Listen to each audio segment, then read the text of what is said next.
அஸ்ஸலாமு அலைக்கும். கேரளா வயநாடு நிலச்சரிவில் பாதிக்கப்பட்ட மக்களுக்கு மில்லத் நகர் ஜமாத்தார்கள் மற்றும் இளைஞர்கள் பெண்களால் உருவாக்கப்பட்ட சதக்கா திட்டத்தின் மூலம் இந்த பணம் சதக்கா திட்டத்துக்கு 1 லட்சம் அமௌண்ட் சேர்ந்ததுக்கு அல்லாவுடைய கிருபையில் இவங்க செயலாளர்கள் மில்லத் நகர் இளைஞர்கள் ஜமாத்தார்கள் போகிற நேரில் அவங்க இந்த 1 லட்சம் ரூபாய் ஒப்படைக்கிறோம்.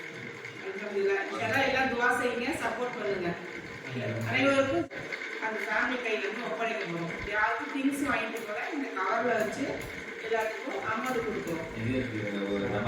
ஜமாத்லேயும் அமௌண்ட் கொடுத்துருக்காங்க, ஊர் வசூலும் பண்ணியிருக்காங்க. மில்லத் நகர் இளைஞர்கள் நம்ம சதக்கா திட்டம் மூலமாக 1 லட்சம் ரூபாய் அமௌண்ட் கொடுத்துருக்கோம். அனைவருக்கும் ஜஸாக்கல்லாஹ் இன்ஷா அல்லாஹ் எல்லாம் துவா செய்யுங்க.